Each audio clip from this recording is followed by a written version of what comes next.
anak-anak, semoga sehat selalu ya. Baiklah, perkenalkan nama Ibu Ervina Putri Utami. Kalian bisa panggil Ibu Ervina. Nah, pada masa pandemi ini, kalian jangan lupa untuk menerapkan 3M. Yang pertama, mencuci tangan, memakai masker, dan menjaga jarak, agar kita terhindar dari segala macam penyakit dan wabah.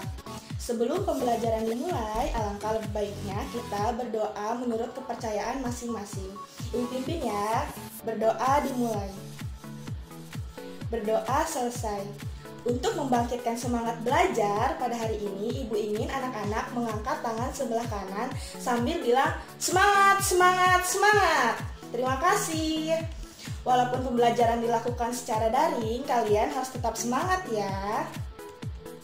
Nah, masih pada ingat gak materi sebelumnya itu materi apa? Betul, materi sebelumnya yaitu apa saja kedudukan dan fungsi Pancasila. Materi hari ini kita akan membahas Pancasila sebagai dasar negara. Pancasila berfungsi sebagai dasar negara. Hal ini mengandung arti bahwa Pancasila digunakan sebagai dasar negara untuk mengatur penyelenggaraan ketatanegaraan yang meliputi bidang sosiologi, politik, sosial budaya, dan pertahanan keamanan. Jadi di sini sudah jelas dasar negara ini maksudnya sebagai dasar untuk mengatur penyelenggaraan ketatanegaraan, bahwa pemerintah dalam mengatur negara ini yaitu meliputi bidang politik, bidang ekonomi, sosial, pertahanan, dan keamanan itu harus berdasar pada Pancasila. Itulah maksud dan fungsi dari Pancasila sebagai dasar negara. Kemudian, Pancasila sebagai dasar negara itu dinyatakan secara jelas dalam pembukaan Undang-Undang Negara Republik Indonesia tahun 1945 yang berbunyi, maka disusunlah kemerdekaan kebangsaan Indonesia itu dalam suatu undang-undang dasar negara yang terbentuk dalam suatu susunan negara Indonesia yang berkedaulatan rakyat dengan berdasar kepada. Nah, berdasar kepada ini kelanjutannya artinya adalah di dalamnya itu ada penjelasan Pancasila. Artinya di dalam pembukaan sudah dijelaskan bahwa dasar negara Indonesia adalah Pancasila. Selanjutnya, apa sih perbedaan Pancasila sebagai dasar negara dengan Pancasila sebagai pandangan hidup? Pancasila sebagai dasar negara itu yaitu digunakan sebagai dasar penyelenggaraan negara Indonesia.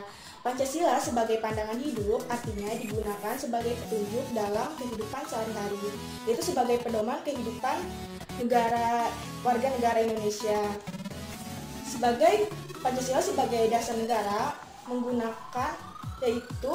digunakan pemerintah atau negara menjadi sebagai dasar untuk penyelenggaraan pemerintahan Indonesia. Sedangkan Pancasila sebagai pandangan hidup digunakan sebagai dasar oleh masyarakat Indonesia untuk menjalankan kehidupan sehari-hari. Artinya, dalam kehidupan sehari-hari harusnya kita dijiwai oleh Pancasila. Setiap bangsa di dunia ini ingin berdiri kukuh dan mematuhi dengan jelas ke arah mana tujuan yang ingin dicapai, sangat memerlukan pandangan hidup. Jika kita tidak memiliki pandangan hidup, suatu bangsa akan terombang-ambing dalam menghadapi persoalan, baik itu persoalan dari masyarakat maupun dunia. Arti penting Pancasila sebagai dasar negara dan pandangan hidup yaitu Pancasila dari semua sila tidak bisa dilaksanakan secara terpisah-pisah karena Pancasila merupakan satu kesatuan utuh yang saling berkaitan. Contohnya, dalam sila pertama yaitu ketuhanan yang Maha Esa. Itu merupakan dasar dari pelaksanaan sila kedua, sila ketiga, sila keempat, sampai sila terakhir. Nah, contoh yang kedua yaitu sila kedua yaitu apa anak-anak? Nah, benar, mengajarkan tentang kemanusiaan. Jadi, contoh yang kedua itu kita bisa ambil dalam kehidupan sehari-hari. Artinya, kita harus memperlakukan manusia sesuai dengan derajatnya sebagai manusia. Yang kedua yaitu kita belajar tentang arti penting Pancasila sebagai dasar negara.